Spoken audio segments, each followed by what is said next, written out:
Speaking of professionalism, Okay. paano mo kuya ma-handle yung panibagong issue nyo ngayon? Eh di, wag i-handle. Ganun ka professional. Yan lang yun. Kasi, nauna ko naman sabi, di ba? About dun sa, babe na yan. Ano, si babe. Ano Si ba yun? babe. Okay. O sabihin ko lang din dito. Ano po siya sa amin? Circle of friends po namin yun. Kilala Sino po? Congrats kay Maestro 21 TV! Congrats! Siya pong pinanghalpon na Best Reactor ngayong buwan po ng January 2024.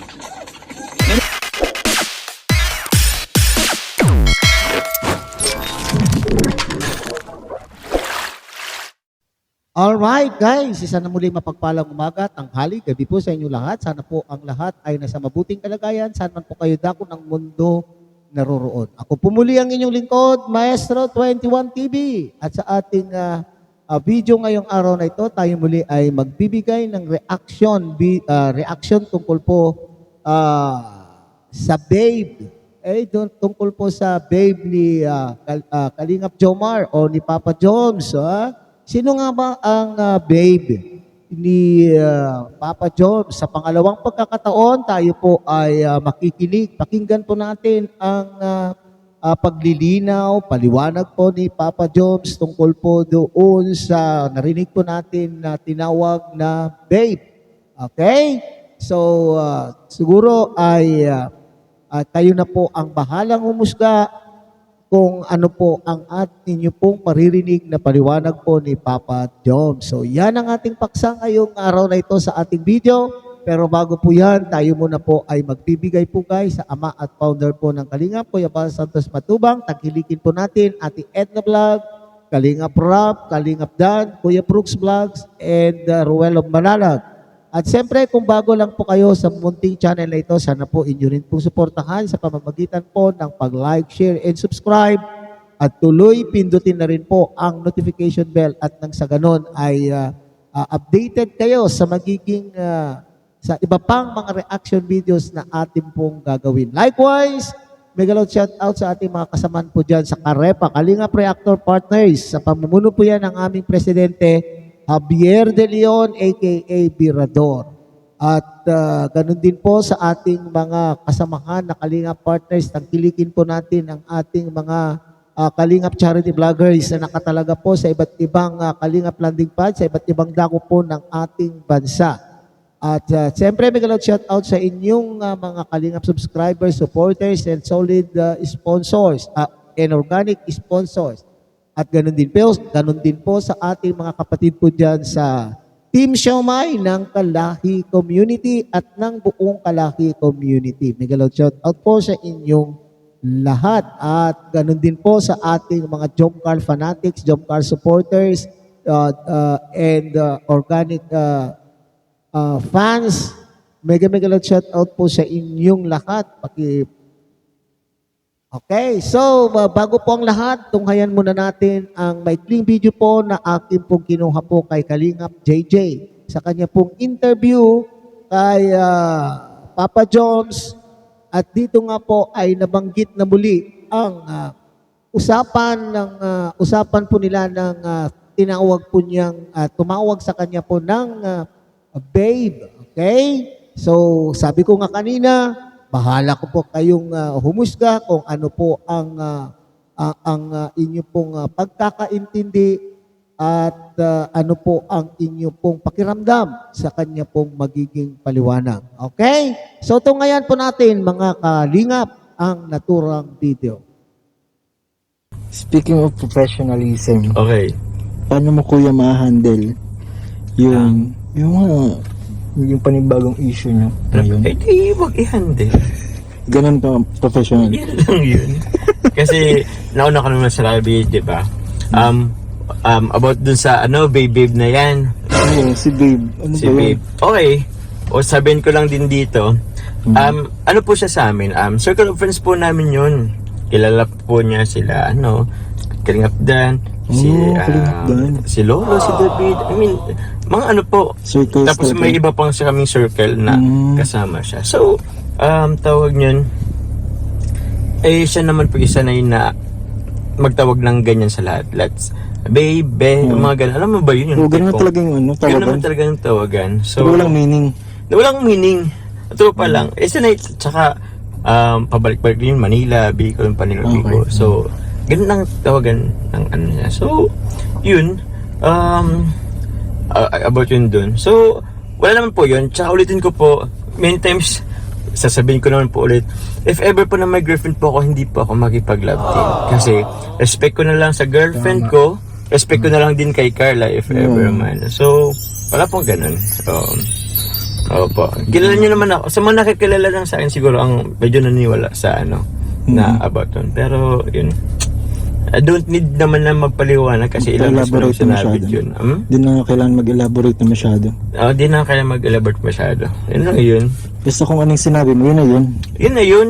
Pero sa mga hindi wala, bahala po kayo. Baka, pwede nyo naman pong dagdagan kung anong gusto. Gawa po kayong kwento. Walang problema Gagawa doon. nila yun ng story. Oo. Ganun talaga yun, bro. Yun Ganun talaga. talaga yun. So, yun naman talaga ngayon. Ewan ko, parang very, ano na lang siya ngayon. Casual na Common lang siya. yan, casual. Casual na lang siyang itawag sa lahat. Oo. So, hindi na lang siya, hindi lang siya kabot sa, mag-jowa or what. Oo. Parang very common na lang siya ngayon. Ewan ko lang sa ibang lugar. Pero dito sa Bicol, or lalo na din sa Manila, very common din yun. Yung ganong tawagan Ganyan mo. tawagan. Kaya po, ano lang yun, parang, kung sa isang salita, ano lang po yun, parang bro, Parang sis. bro lang, bro, sis, babe. oo. Pero grabe naman Oo. kasi yun, ano. Parang ganun lang yun. Sanay lang yung taon na ganun ang tawag niya sa lahat. So, ilang naman yun. Pero okay naman kay Carlo, di ba? Next Okay time naman naman kay kay Carlo. Carlo. Oo. Ay, sa Nasab kanya pa nga ako eh. Oo. Nasab pa nga ako eh. Sabi nga ni Carla kanina, di ba, parang ano. Oo. Makikita nyo lang yun sa Pero, Part 53 guys, dahil kita mo yun. oo. May hirap-hirap pa nga ano. Nasab pa nga ako eh. Ano naman yun? No need, nothing to gawa ng issue or what. Doesn't matter. Parang ganun. Hindi mo kailangan yun paglaanan ng oras pa. Oo. Although alam ko naman, I totally understand na yung iba, syempre, nung narinig yun is, mabibigla talaga. Mabigat talaga. Parang ganun. Okay, so sa pangalawang pagkakataon ay narinig po natin ang paglilinaw, paliwanag po ni Papa Jones, mga kapatid, at no big deal. Okay, so kagaya rin po nung unang pagpapaliwanag po ni Papa Jones ay hindi daw big deal ang tawagan. Okay, so circle of friends pa rin po ang tinatawag, sinasabi po dito ni Papa Jones, at yung tawagan babe ay normal na lamang daw po sa panahong ngayon, okay? At parang sinasabi pa na yung tawagan babe na ngayon ay yung parang brother, sister na lang po ang ibig sabihin. Walang iba pang kahulugan, walang malalim na kahulugan ang pagtawag po ng babae sa telepono ng babe, okay? So malinaw po yan ha. Sana po ay tuldukan na po natin ang pambabas po kay Papa Jones. Anyway, at naipaliwanag naman po niya at sinasabi pa po niya rito mga kababayan at mga kalingap na it is unfair. Okay. Gaya rin po nung sinasabi po ng mga malalapit na kaibigan po ni Papa Jones, gaya po ni Kalingap Rab, ay hindi naman po yata maganda. For Dilacadesa ay hindi maganda po na ilalaptin po yung mayroon pong siyota o jowa o may girlfriend. Di po ba? So, kasi ang sinasabi dito, magiging unfair. Okay?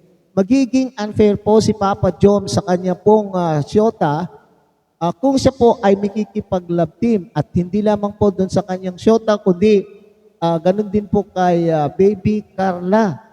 Para bagang niluloko nila po ang bawat isa kung sakali pong sa kasalukuyan ay mayroon pong siyota o jowa po itong si Papa Jones. Okay? Pero sa akin naman po mga kalingap ay sa edad po ni Papa Jones maaaring nagkaroon din naman po siya ng karelasyon. Okay? Nagkaroon din naman siguro ng mga naging girlfriend sa nakaraan. Pero sa kasalukuyan, siyempre, tinanggap po niya yung pagiging pagiging leading man ni Baby Carla. So makatwid ay wala po siyang karelasyon sa kasalukuyan noong tinanggap po niya yung pagiging leading man ni Baby Carla sa Kalingap serye. So dito sa puntong ito mga kapatid ay maaaring tayo po ay maniwala. Ang inyong lingkod po ay naniniwala kasi nga po unfair nga naman po doon sa magiging doon sa shota po niya na siya po ay nakikipag-love team tapos mayroon pala siyang shota. So parang naniniwala po ako na mayroon po itong punto. Okay? It makes sense. Okay? Sa paliwanag po na ito ni Papa Jones at yung pangamba po ninyo kayong mga John Carl fans, supporters, fanatics, yung pangamba po ninyo na baka po si Papa Jones ay niluloko lamang ang damdamin po ni Baby Carla. Okay? So sana ay sana po ay maliwanag po. Kasi nilinaw po, sa kasalukuyan ay wala pong karelasyon at hindi pinaglalaroan ni Papa Jones ang damdamin po ni Baby Carla. Okay. Bumalik po tayo doon sa layunin kung bakit po may love team. Sa parating sinasabi po ni Kalinga Prab, love team po lang ito for good vibes. Love team for good vibes. At kung bonus na lamang po, bonus na lamang po kung at the end of the serye ay madidevelop ang bawat isa. Okay, so ilagay natin po yan sa ating mga isipan, mga kapatid, na tayo po ay nanonood lamang po ng serye at sana ay bigyan pa rin po natin ng individual na laya. Okay, ang bawat isa sa love team na laya at yung personal. Okay, kung halimbawa man po ay may personal gaya po ng iniisip po natin kay Papa Jones ay iset aside po natin po yan. Ang mahalaga, tayo po ay nanonood, sumusuporta sa love team. Ngayon, kung madidevelop ang damdamin ng bawat isa sa dulo po ng kanilang Kalingap serye, ay bonus na lamang po yun. At sabi nga ni Kalingap Rob ay nasa kanila na po yun. Okay? So, tuldukan na po natin kung ano man po ang agam-agam, kung ano man po ang naglalaro po sa ating isipan, kung maniwala man kayo o hindi. Sa paliwanag po ni Papa Jones, sabi po niya nga ay walang problema, maski dagdagan pa niyo ang kwento, pero siya, alam po niya, ito yung katotohanan at alam po niya kung ano ang katotohanan sa kanya pong sinasabi at sa totoong mga pangyayari. Alright, so hanggang dito na lamang po ang ating reaksyon sa araw na ito. Muli, tangkilikin po natin Kuya Bal Santos Matubang, Ate Edna Vlog, Kalingap Rob, Kalingap Dan, Kuya Brooks Vlogs, and siyempre Ruelo Malalag. At siyempre pakidamay na rin po ang munting channel na ito sa pamamagitan po ng pag-like, share, and subscribe. At tuloy pindutin na rin po ang notification bell at nang sa ganon, tayo pa rin po ay magsama-sama sa susunod pa pong mga reaction videos na atin pong gagawin. Muli, isang mapagpalang umaga, tanghali, gabi po sa inyong lahat. Mabuhay po kayo and God bless everyone.